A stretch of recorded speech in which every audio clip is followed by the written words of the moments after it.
Hi, my name is David Taylor, creator of the Family Nexus mobile app, and I am a family history treasure hunter. I love learning about my ancestors and visiting the places where they lived. This is a picture of my family. They are family history treasure hunters too. Our oldest is 21 and our youngest is nearly 7. Some people have suggested that it is difficult to get young people interested in their family history. That has not been our experience at all. I want to tell you today about a recent road trip that we took and how we incorporated family history adventure and discovery into the trip. The day after Christmas, 8 of us piled into our car and drove south on I-15 towards Baja California, where we would be volunteering at an orphanage for 5 days. This was the main purpose for our trip, and it was an amazing experience.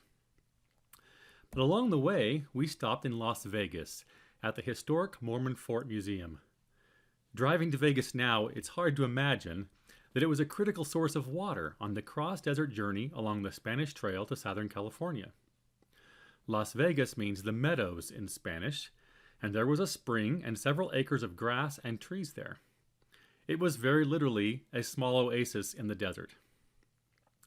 In the summer of 1855, 30 Mormon missionaries were sent to build a fort at this site. Among them was my 4th great-grandfather, Elijah Knapp Fuller. He did not come alone. He brought his wife, Ellen Celeste Woodward. The following year, she gave birth to my 3rd great-grandmother, Zilpha Diadema Fuller, the first Anglo-American to be born in Las Vegas. One part of the museum there is dedicated to Elijah, Ellen, and Zilpha. What a fun experience! Being able to connect our own ancestors with the history of the American West was awesome. The fort was transformed into much more than just a museum. We walked around and tried to imagine our own family members living in this place.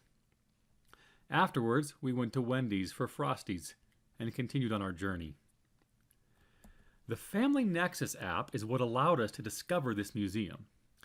In addition, we were able to supplement the information at the museum with photos and stories of our ancestors from the app itself.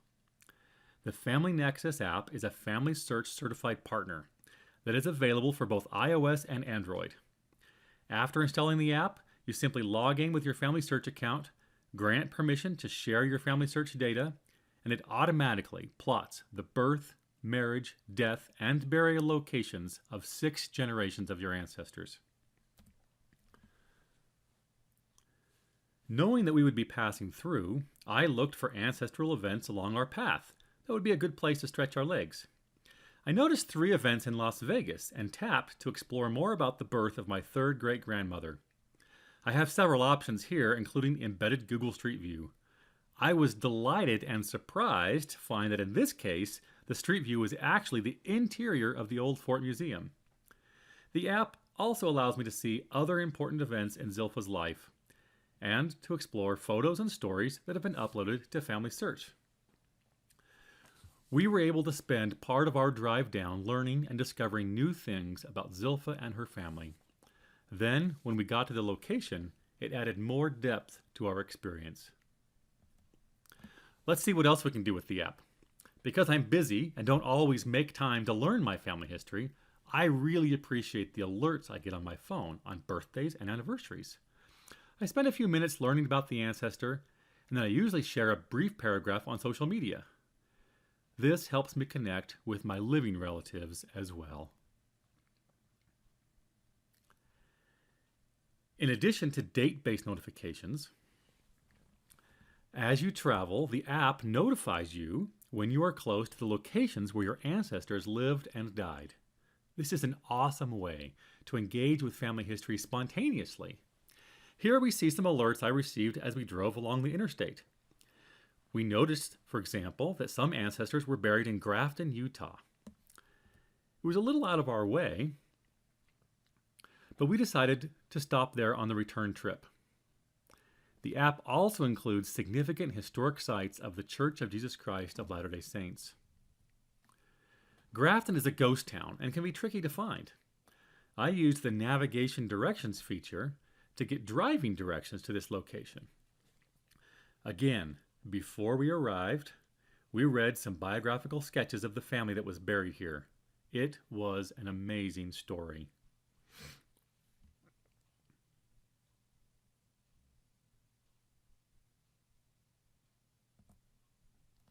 Mary Jane Bethers was a woman in poor health in 1862 when she and her husband, Asa Bartlett York, were called to go to southern Utah to help settle the area. Asa did not want to go given his wife's poor health and knowing the harsh conditions under which they would be required to live. Mary Jane was a brave woman and faithful to her religion. She's reported to have said, "Of course you are going, and I am going with you. What difference does it make where I die?" Less than a year after their arrival in Utah's Dixie Country, Mary Jane died of tuberculosis at age 28. She was one of the first to be buried in the Grafton Cemetery. Sadly, 3 of her 4 children joined her in the cemetery in 1866 when a diphtheria outbreak hit the small community. We read these stories, we looked at pictures of the individuals, and we felt connected to them. Amazed by their courage and determination, saddened at their tragedy, and inspired to know that their same blood flows in our veins. You'd better believe that visiting that small pioneer cemetery and then seeing some of the original buildings there was an experience we will not soon forget. It was easy to imagine the lives of our ancestors in this remote but beautiful desert community. After we left Grafton, we stopped at Dairy Queen for blizzards. Are you noticing a pattern? We continued to follow the story of this family. Only one of Mary Jane's children lived to adulthood. A daughter named Sarah Jane that went by the name of Sadie. She was only 4 when her mother died. She later married George Mason Tiffany in Provo, Utah. In 1884, she and her family were called to go to Arizona. Her husband's skills as a brickmaker were needed in the Mesa-Lehigh area. She was about the same age as her mother when they were called to the deserts of southern Utah. Having known firsthand the challenges of living in a fledgling community in the desert, she was not eager to go. In her childhood, she was frightened by rattlesnakes and hostile Indians. She lost her mother and 3 brothers when the family heeded a call to build up Grafton. She now had a comfortable home in Provo and a growing family. Nevertheless, they went and lived in Arizona for about 20 years before returning to Provo. True life stories such as these provide awesome teaching opportunities for us and our children. They bolster our own courage when we are faced with challenges in our own lives. We were completely drawn into Sadie's life. I used the app and census data to find where she lived after her return to Provo. The Edit Location feature of the app allowed me to change the residence fact from the census that listed her in Provo, Utah, to enter the exact address where she was living. This house, where she lived in 1920, has since been converted into apartments. When we drive by this house on 300 South in Provo, my kids say, "That's where Sadie lived." Places connect us to people and can be powerful reminders of our family heritage. We also used the app to visit Tiffany family headstones in the Provo Cemetery. We used the check-in feature to keep track of places we have visited and to update the precise GPS coordinates of the headstones. While we were there, the app made it easy to see other family members that were buried in the same cemetery.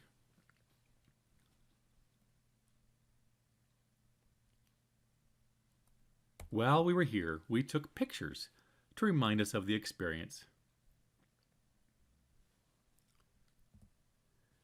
For example, here's me with the George and Sarah J. York Tiffany headstone. Do you think the hashtag cemetery selfie will catch on? My family loves using the Family Nexus app. It's an amazing way to make family history fun and exciting. I invite you to download the app for free and join the thousands of others who are becoming family history treasure hunters. Thank you.